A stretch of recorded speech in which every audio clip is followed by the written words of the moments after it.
कुछ समय पहले की बात है। महिपालपुर नाम का एक गांव हुआ करता था।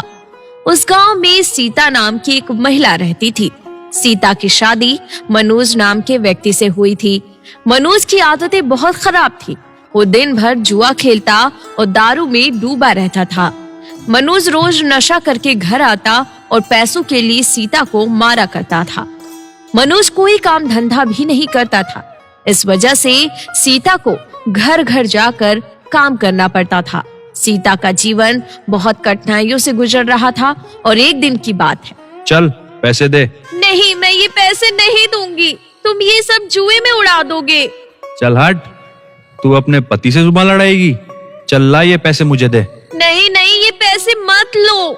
मनोज सीता की एक नहीं सुनता। वो जबरन सीता से पैसे छीनकर वहां से चला जाता है। ये सारा दृश्य सीता की एक दोस्त आरती देख रही थी। सीता की ऐसी हालत देखकर आरती भागती हुई सीता के पास आती है और सीता को सहारा देती है। तू अपने पति की ये गंदी आदत छुड़वा क्यों नहीं देती? बहन, मैंने बहुत कोशिश की पर ये शराब और जुए की लत छोड़ते ही नहीं है। तू एक काम कर, गांव में एक साधु बाबा आए हैं, सुना है बहुत ज्ञानी हैं। तू एक बार उनके पास जाकर अपनी परेशानी बता दे, शायद वो कोई हल दे दे। अच्छा, फिर चल अभी चलते हैं उनके यहाँ। हाँ चल, मैं भी तेरे साथ ही चलती हूँ। फिर आरती और सीता दोनों साधु बाबा के पास जाती हैं। वो देखती हैं कि गांव के बीच में लगे एक पेड़ के नीचे वो साधु बाबा बैठे थे। बाबा जी प्रणाम। खुश रहे बेटी। बाबा जी, मैं बड़ी आस लेकर आपके पास आई हूँ। मेरी एक परेशानी का आप निवारण कर दें। कैसी परेशानी है बेटा? बाबा जी, मेरे पति को जुए और शराब की बहुत गंदी आदत लगी है। मैंने बहुत कोशिश की उनकी ये आदत छुड़ाने की, पर उन्होंने छोड़ा नहीं। ऊपर से रोज मेरे साथ मारपीट करते हैं। मुझे कोई पूजा धर्म के कार्य भी नहीं करने देते। इसका कुछ उपाय बताइए बाबा जी। मैं कैसे उनकी ये आदत ठीक करूं? बेटा, इसका एक ही उपाय है। कल से गुप्त नवरात्रि आरंभ होने वाली है।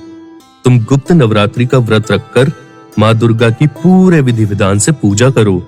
गुप्त नवरात्रि का व्रत करने से तुम्हारे घर के सारे कष्ट दूर हो जाएंगे और तुम्हारे पति की सारी खराब आदतें खत्म हो जाएंगी। जो भी महिला गुप्त नवरात्रि का व्रत रखती है, उनके घर में सुख समृद्धि और वैभव की कमी नहीं होती।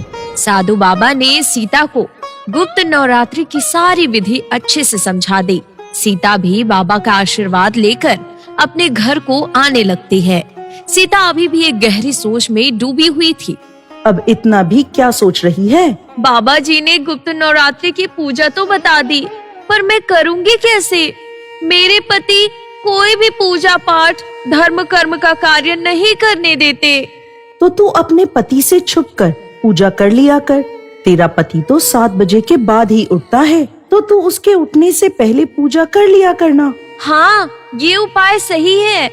फिर सीता अपने घर आ जाती है। साधु बाबा के कहे अनुसार वो गुप्त नवरात्रि के लिए सारी सामग्रियां जमा करती है और अगली सुबह नवरात्रि का दिन था। सीता सुबह 5 बजे उठकर स्नान करके माँ दुर्गा को लाल चोला चढ़ाती है और कलश की स्थापना कर देती है।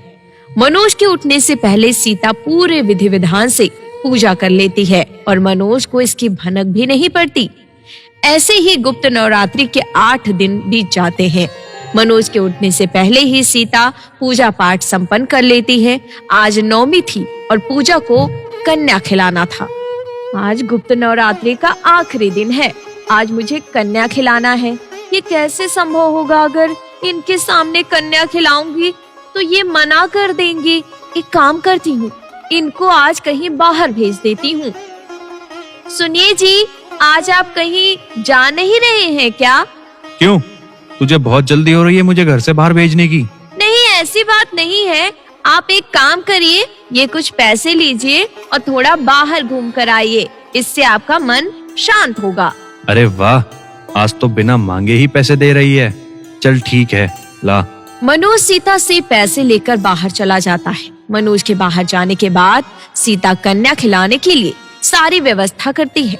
माँ दुर्गा का प्रसाद बनाती है और कन्याओं को बैठाकर श्रद्धा से खिला देती है। बाबा के कहे अनुसार सीता गुप्त नवरात्रि के 9 दिन की पूजा पूरे विधि विधान से संपूर्ण कर लेती है। उधर सीता का पति मनोज नशे में सड़क पर घूम रहा था। मनोज नशे में धुत बेखबर होकर सड़क के बीचों बीच चल रहा था। तभी उसके पीछे से एक तेजी से ट्रक आ रहा होता है। ट्रक वाला हॉर्न मारता भी है, लेकिन नशे की वजह से मनोज को कुछ भी सुनाई नहीं देता। ट्रक मनोज के बिल्कुल करीब पहुंच जाता है। तभी एक छोटी सी बच्ची मनोज को ट्रक के सामने से धकेल कर किनारे ले जाती है। ये सब इतना तेजी से होता है कि किसी को भी कुछ नजर नहीं आता। इतने बड़े झटके के बाद मनोज को भी होश आता है और वो अपनी आंखें मसलता हुआ सामने खड़ी उस लड़की को देखता है। जब तक मनोज की नजर उस लड़की पर पड़ती, वो छोटी लड़की अदृश्य हो जाती है। ये देख वहां खड़े सभी लोग चौंक जाते हैं। ये कैसा चमत्कार था भैया? ये शराबी किस्मत वाला है जो बच गया। बताओ, इसकी पत्नी वहां इसके लिए माँ दुर्गा का व्रत कर रही है, कन्या खिला रही है, और ये यहाँ पर शराब पीकर धुत पड़ा है। अरे हाँ भैया, इसकी पत्नी की वजह से ही ये बचा है। वो लड़की कोई और नहीं, माँ दुर्गा ही थी जिन्होंने आकर इसकी जान बचाई है। भाई, शराब तो जहर है जो इंसान को मारता है। जीने का आधार तो परिवार है, लेकिन ये बात इस अभागे को क्या पता। सही कह रहे हो भाई। लोगों की बातें सुन मनोज सर झुका लेता है। शायद अब वो भी समझ गया था और उसको भी अपनी गलतियों का एहसास हो गया था। मनोज उदास मन लिए अपने घर आता है और सीता को वो पैसे दे देता है।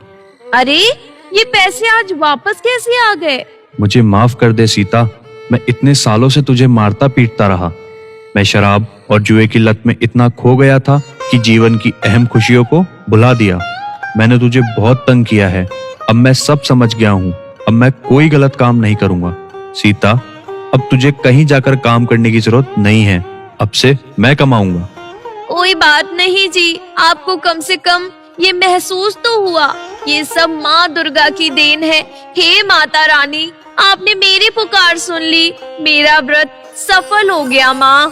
कहते हैं ना दोस्तों कि एक इंसान को सुधरने के लिए बस एक ठोकर की जरूरत पड़ती है। मनोज को भी आज ऐसी ही ठोकर लगी, जिससे मनोज का सारा मन बदल गया।